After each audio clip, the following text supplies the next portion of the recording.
परिचय। कोई भी वस्तु जिसमें द्रव्यमान और आयतन हो उसे पदार्थ कहते हैं। पदार्थ को इस प्रकार भी परिभाषित किया जाता है कि जिस भी वस्तु में जड़त्व हो उसे पदार्थ कहते हैं।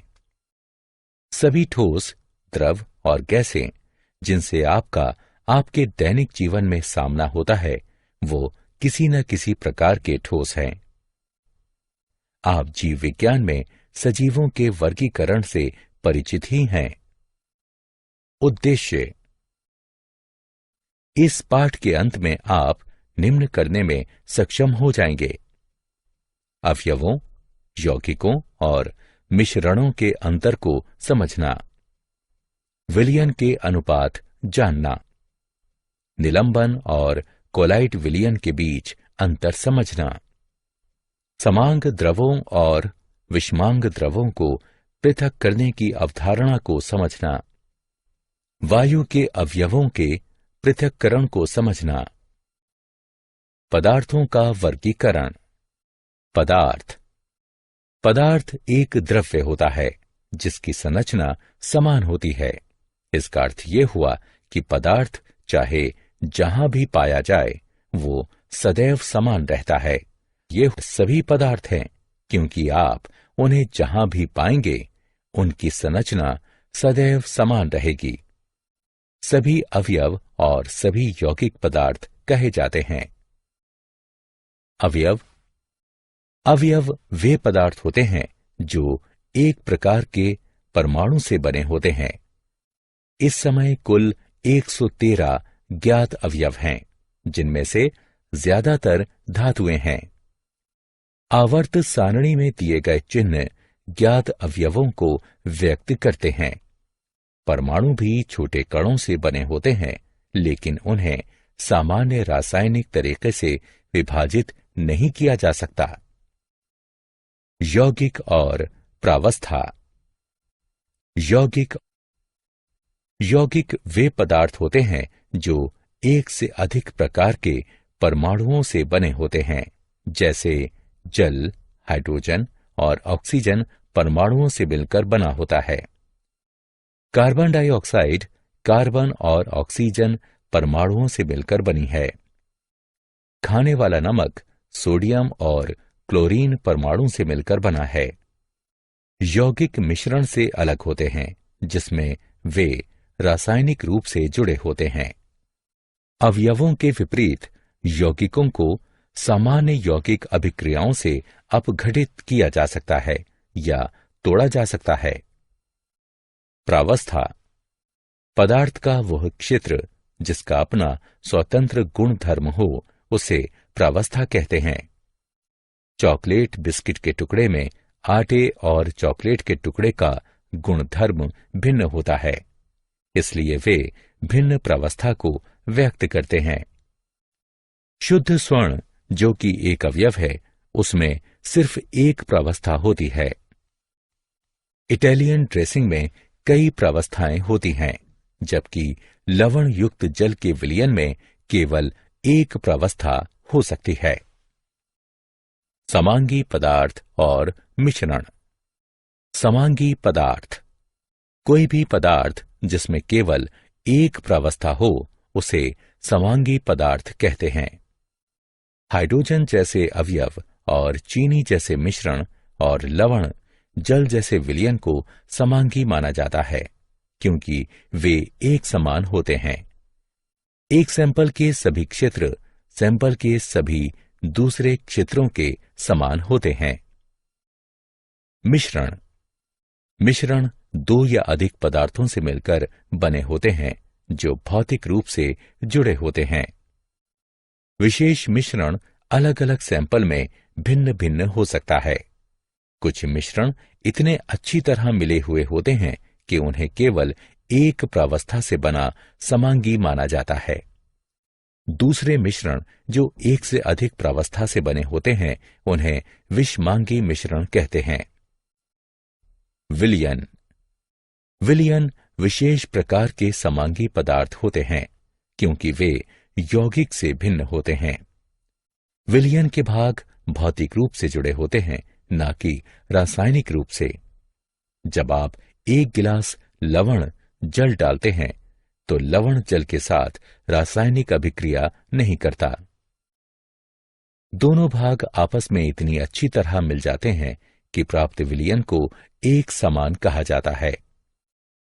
आइस टी, कॉफी, मिश्र धातु और जो हवा हम श्वास के रूप में लेते हैं, सभी विलयन का उदाहरण हैं।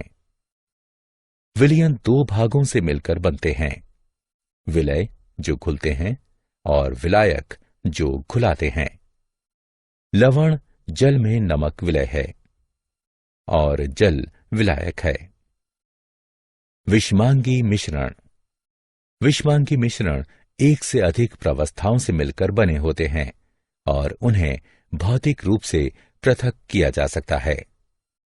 पहले उल्लेख किया गया चॉकलेट, बिस्किट, टास्ट, सलाद और मुनक्का भूसी अनाज का कटोरा विषमांगी मिश्रण के उचित उदाहरण हैं। अवयव। अवयव एक साधारण पदार्थ होता है जिसे सामान्य रासायनिक तरीकों से और ज्यादा विभाजित नहीं किया जा सकता।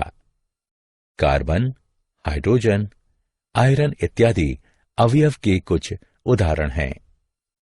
मनुष्य को ज्ञात अवयवों की संख्या 114 है। यूरेनियम सबसे भारी अवयव है और हाइड्रोजन सबसे हल्का अवयव है। प्रत्येक अवयव एक दूसरे से भिन्न होता है क्योंकि प्रत्येक अवयव का एक विशेष प्रकार का परमाणु होता है। यह आकृति एक अवयव ए और दूसरा एक अवयव बी के परमाणुओं को व्यक्त करता है। एक अवयव को इससे छोटे पदार्थों में विभाजित नहीं किया जा सकता क्योंकि परमाणु अविभाज्य होते हैं। जब 2 अवयव मिलते हैं तो परमाणु ना तो जन्म लेते हैं ना ही नष्ट होते हैं। अतः प्राप्त पदार्थ का भार मूल अवयवों के द्रव्यमान के बराबर होता है। यदि एक अवयव ए का परमाणु अवयव बी के परमाणु के साथ जुड़ता है तो परिणाम स्वरूप प्राप्त यौगिक अणु में द्रव्यमान का अनुपात समान होता है। अतः यदि ए का एक परमाणु बी के 2 परमाणुओं से संयुक्त होता है तो परिणाम स्वरूप प्राप्त अणु में ए और बी 1:2 यानी द्रव्यमान के आधार पर में होंगे, जैसा कि चित्र में दिखाया गया है। एक मिश्रण में हालांकि परमाणु संयुक्त नहीं होते और वे किसी भी अनुपात में हो सकते हैं। यौगिक। यौगिक शुद्ध पदार्थ होते हैं जो 2 या अधिक अवयवों के एक निश्चित अनुपात में मिलने से बनते हैं। एक यौगिक में 2 या अधिक प्रकार के परमाणु होते हैं जो एक नया अणु बनाने के लिए रासायनिक रूप से संयुक्त होते हैं। जल ऐसे ही शुद्ध यौगिक का उदाहरण है जो हाइड्रोजन और ऑक्सीजन के 2:1 आयतन और 1:8 द्रव्यमान के मिलने से बनता है।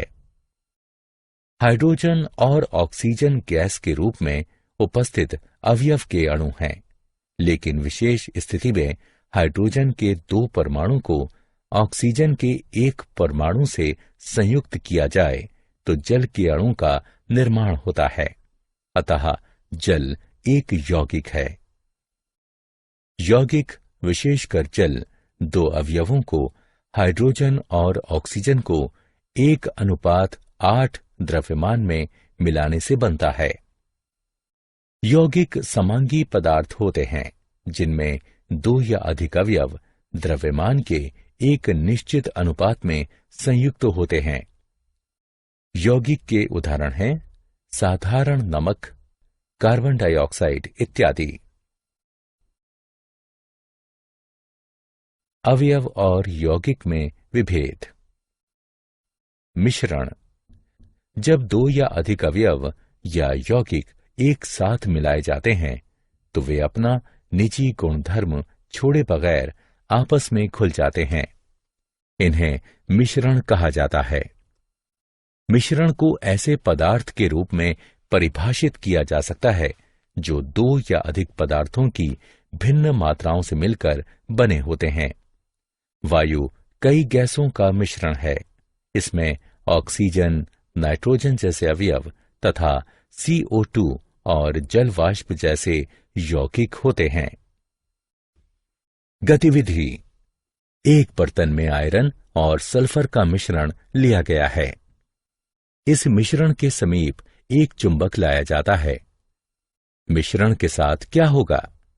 केवल आयरन का बुरादा चुंबक की तरफ आकर्षित होगा। मिश्रण में कार्बन डाइसल्फाइड मिलाइए। आपने क्या देखा?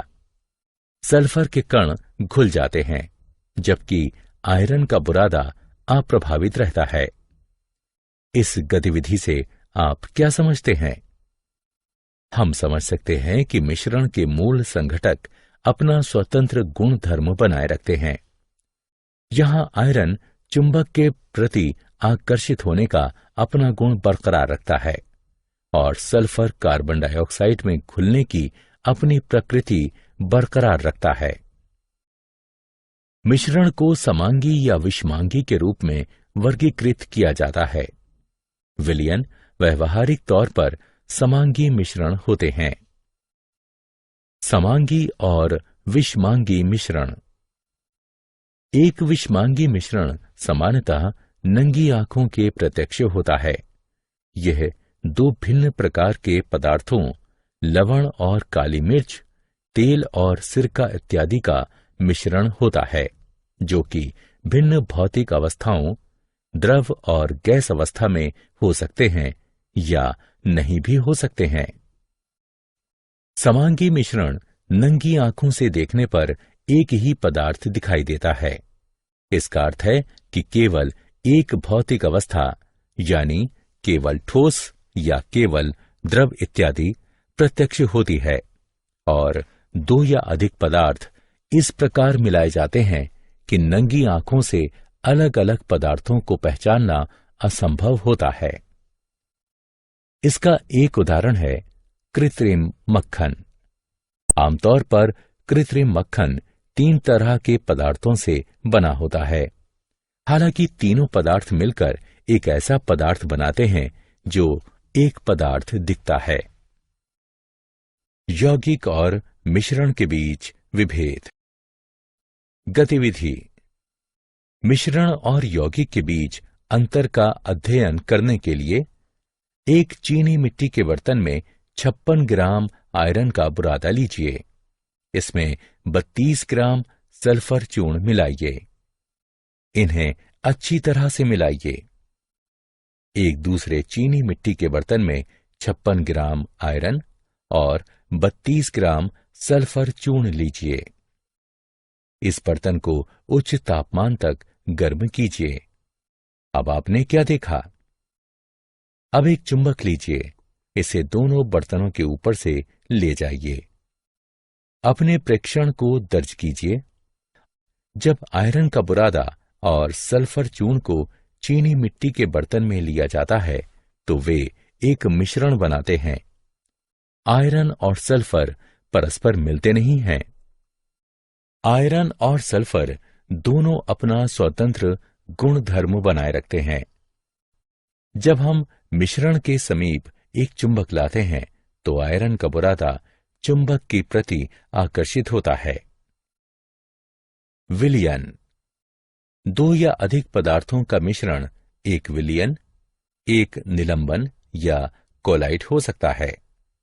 जब शुद्ध पदार्थ आणविक परमाणुओं या आयन आकार के होते हैं तो पदार्थ की अवस्था को आणविक प्राकीर्णन की अवस्था कहा जाता है। एक विलयन दो या अधिक पदार्थों का समांगी आणविक प्राकीर्णन होता है। इसे इस रूप में भी व्यक्त किया जा सकता है कि विलयन दो या अधिक पदार्थों का एक समांगी मिश्रण होता है। समांगी का अर्थ है कि सभी जगह एक समान। अतः वो विलयन जो समांगी मिश्रण हो उसका संगठन हर जगह समान होगा। शक्कर का विलयन स्पष्टता तरल होता है और हम शक्कर के टुकड़ों को जल के अणुओं से सूक्ष्मदर्शी से भी अलग नहीं कर सकते। विलयन के कुछ उदाहरण हैं लवण युक्त जल, शक्कर का विलयन, कॉपर सल्फेट और एसिटिक अम्ल का जल में विलयन यानी सिरका। वह तरल जिसमें पदार्थ घुलते हैं उन्हें विलायक कहते हैं। वह पदार्थ जो विलायक में घुलकर विलयन बनाते हैं उन्हें विलय कहते हैं। शक्कर के विलयन में शक्कर विलय है, जल विलायक है। सामान्यतः किसी भी विलयन में विलय की मात्रा विलायक की मात्रा से कम होती है। विलयनों के प्रकार। विलयनों को घुले हुए विलय की मात्रा के आधार पर वर्गीकृत किया जा सकता है। असंतृप्त विलयन वह विलयन है जिसमें विलयन का तापमान बढ़ाए बिना और विलय मिलाया जा सकता है। संतृप्त विलयन वह विलयन है जिसमें एक नियत तापमान पर विलय की अधिकतम मात्रा घुल चुकी है। संतृप्त विलयन में घुले हुए और नहीं घुले हुए विलय की मात्रा परस्पर साम्य में होती है। पूर्ण संतृप्त विलयन वह विलयन होता है जिसमें विलय की मात्रा संतृप्त सांद्रता से अधिक होती है। विलयन का गुण। एक सच्चा विलयन समांगी मिश्रण होता है। विलयन के घटक छनन जैसी विधियों से आसानी से पृथक किए जा सकते हैं। विलय कणों का आकार बहुत छोटा होता है और इनका व्यास 10⁻8 सेंटीमीटर होता है। विलयन के कणों को सूक्ष्मदर्शी से भी नहीं देखा जा सकता। विलयन स्वच्छ और पारदर्शी होता है। विलयन स्थिर होता है और यदि हिलाया ना जाए तो विलय कण नीचे नहीं बैठते। निलंबन। कुछ पदार्थ द्रव में नहीं घुलते। ऐसे पदार्थों के छोटे कण द्रव में निलंबित रह जाते हैं, जैसे कि रेत, कीचड़ जल में निलंबित रह जाते हैं। इसी प्रकार ठोस गैस में भी निलंबित रह सकते हैं।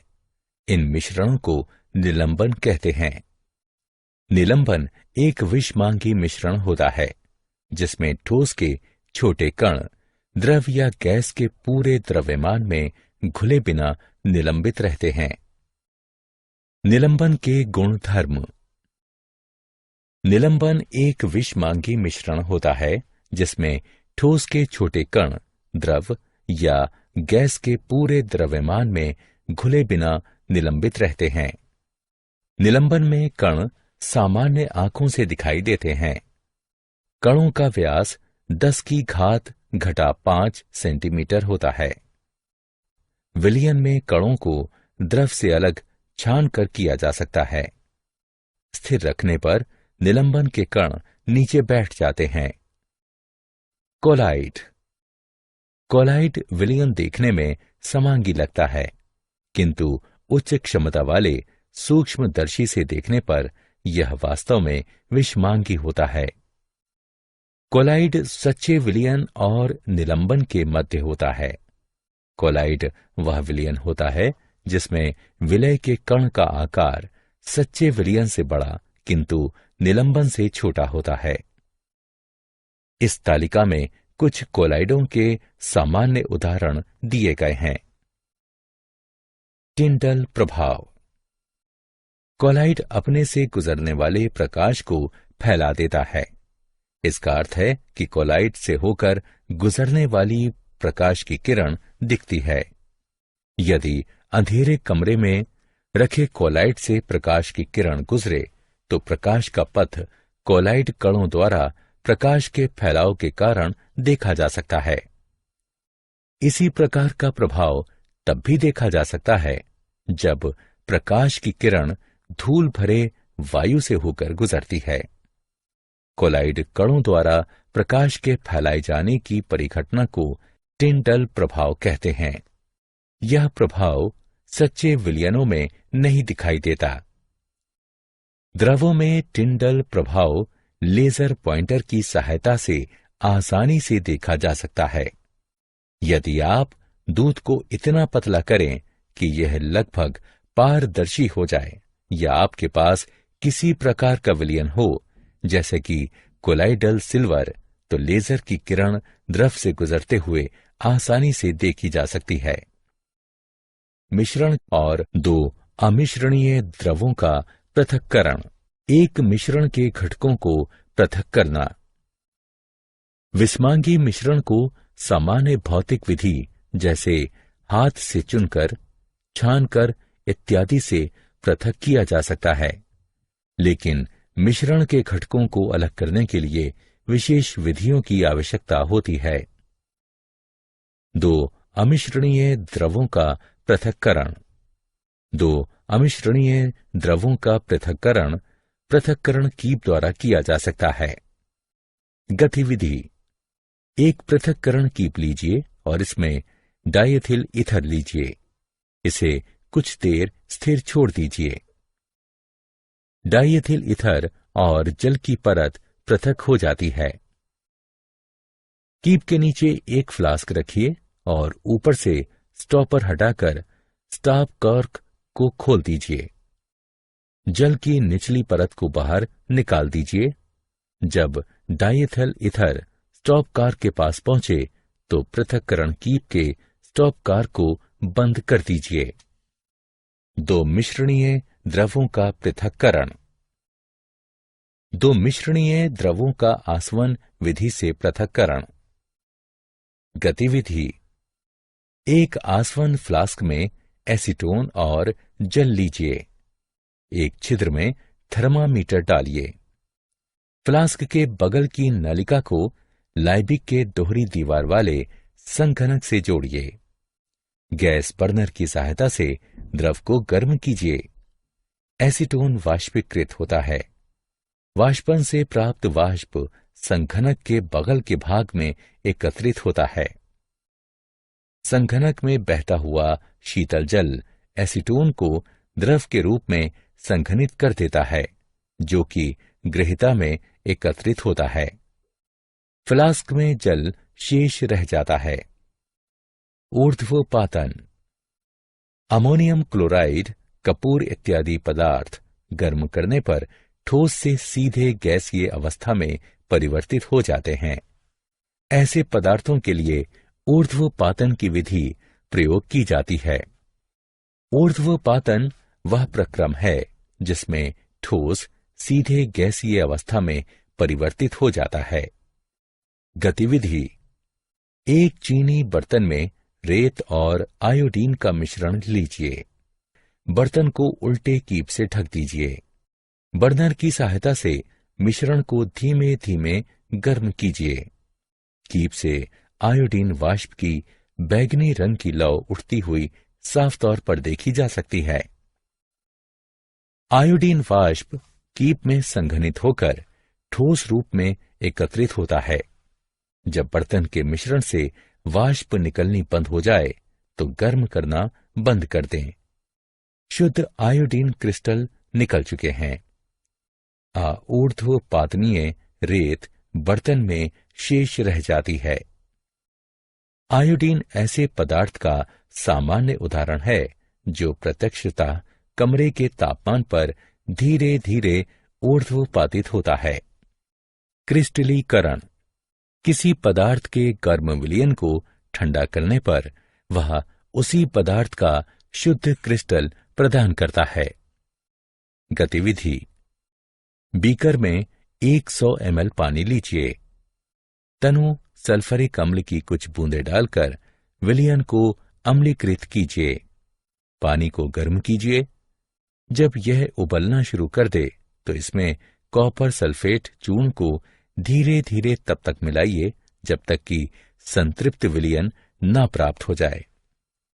विलयन को छान लीजिए। इसे ठंडा होने दीजिए। थोड़े समय बाद आप विलयन में कॉपर सल्फेट के नीले रंग के चमकदार क्रिस्टल देख पाएंगे। भौतिक परिवर्तन। शुद्ध पदार्थ और मिश्रण के बीच का अंतर समझने के लिए हमें भौतिक परिवर्तन और रासायनिक परिवर्तन का ज्ञान होना चाहिए। रंग, कठोरता, दृढ़ता, तरलता, घनत्व, गलनांक, क्वथनांक इत्यादि भौतिक गुण हैं। भौतिक परिवर्तन। किसी पदार्थ की आंतरिक अवस्था में परिवर्तन भौतिक परिवर्तन होता है, क्योंकि यह परिवर्तन पदार्थ के संगठन में परिवर्तन के बगैर होता है और पदार्थ की रासायनिक अवस्था में कोई परिवर्तन नहीं होता है। उदाहरण, हालांकि बर्फ, जल और जलवाष्प भिन्न दिखते हैं और उनका भौतिक गुण भी भिन्न होता है, लेकिन रासायनिक रूप से ये सभी समान हैं। रासायनिक परिवर्तन।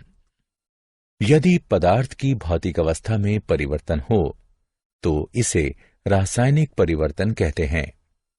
उदाहरण 1, जल तथा खाना पकाने वाले तेल दोनों द्रव हैं, लेकिन उनका रासायनिक गुणधर्म भिन्न है।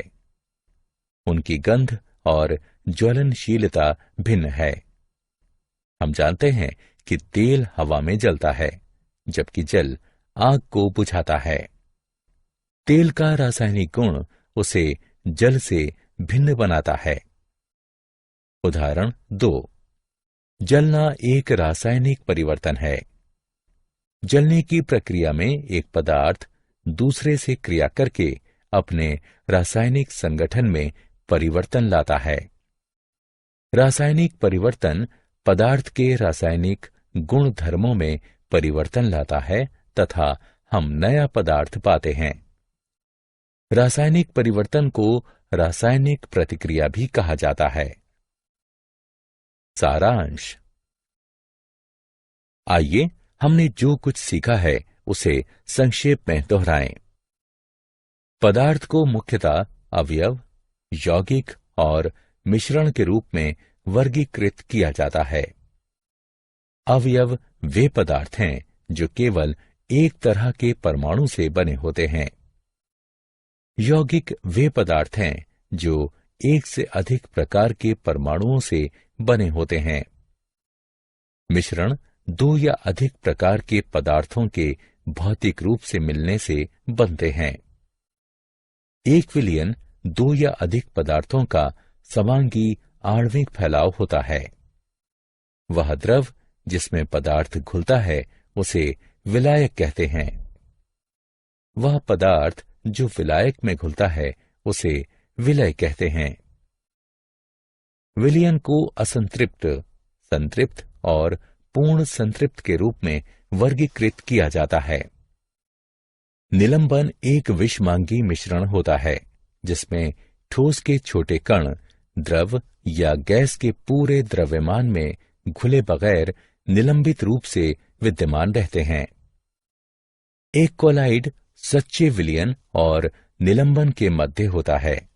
कोलाइड एक विलयन होता है जिसमें विलय के कण सच्चे विलयन से बड़े होते हैं, लेकिन निलंबन के कणों से छोटे होते हैं।